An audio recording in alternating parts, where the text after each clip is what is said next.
300억을 쏟아부은 드라마 21세기 대군부인이었습니다. 최종의 시청률은 13.8%를 찍었고요. 주연은 아이유와 변우석이었습니다.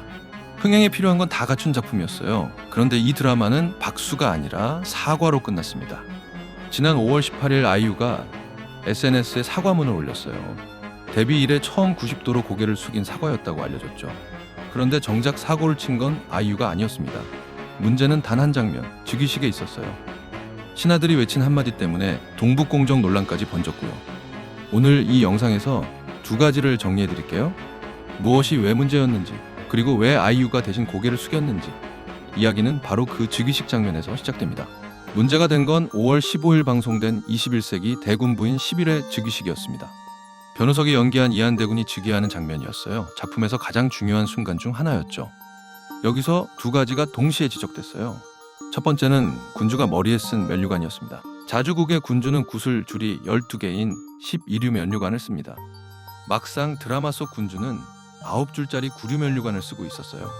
9류 면류관은 황제의 신하인 제후가 쓰는 관이거든요. 두 번째는 신하들이 외친 한마디였습니다. 신하들은 만세가 아니라 천세를 외쳤어요. 만세는 자주국의 황제에게 올리는 말이고요. 천세는 황제를 섬기는 제후국에서 쓰는 표현입니다. 결국 드라마가 스스로를 중국의 제후국처럼 그린 셈이었죠. 한나라의 자주적 지위를 훼손한 역사 왜곡이라는 비판이 쏟아졌고요. 그런데 이 장면 하나가 곧 더 무거운 단어를 불러옵니다. 바로 동북공정이라는 단어였어요.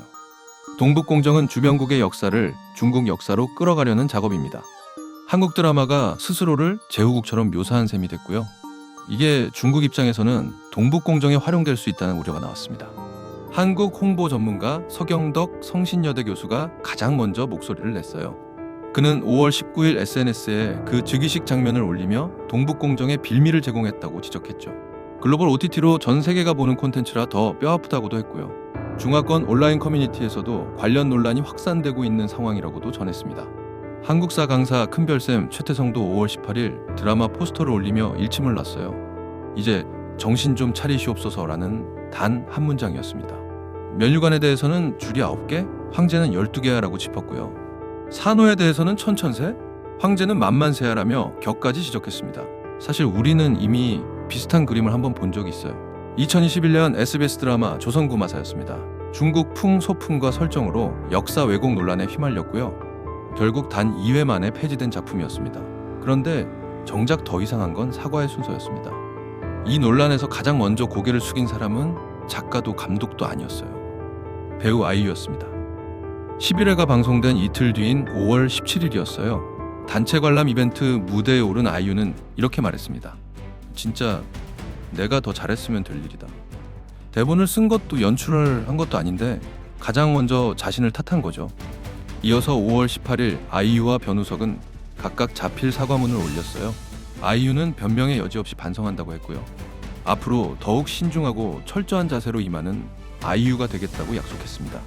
변우석은 작품의 메시지와 맥락까지 더욱 책임감 있게 살피겠다고 했어요. 그 다음에 감독이 카메라 앞에 섰습니다. 박준하 감독은 데일리한 단독 인터뷰에서 모든 게 자기 탓이라며 고개를 숙였고요. 결국 내 무지함 때문이라는 말까지 했습니다. 그리고 가장 늦게 입을 연 사람이 있었어요. 바로 대본을 직접 쓴 유지원 작가였습니다. 작가는 논란이 불거진 지 닷새 만에야 사과문을 올렸어요. 자료조사와 고증이 부족했던 저의 불찰이라는 내용이었죠. 결국 순서가 정확히 거꾸로였던 셈입니다. 설계한 사람이 가장 늦게 나오고 얼굴이 팔린 사람이 가장 먼저 숙인 거예요. 이게 바로 아이유가 데뷔 이래 처음 90도로 고개를 숙인 진짜 이유였습니다. 대본대로 연기했을 뿐인데 가장 앞에 서 있었기 때문이죠. 논란은 드라마가 끝난 뒤에도 가라앉지 않았습니다. 일부 시청자들 사이에선 작품 폐기 요구까지 나왔고요. 한국콘텐츠진흥원이 지원한 최대 20억 원의 OTT 특화 제작 지원금 회수까지 검토되는 상황입니다. 다만 방송미디어통신위원회는 회수 계획이 없다고 밝힌 상태고요. 제작진은 이 작품이 로맨스이자 대체 역사물이라는 입장을 냈어요. 가상의 세계관이었다는 해명이었죠. 하지만 여론은 쉽게 돌아서지 않고 있습니다. 300억을 들이고 최종의 시청률 13.8%를 찍은 대작이었습니다. 그런데 마지막에 남은 건 박수가 아니라 사과의 행렬이었어요.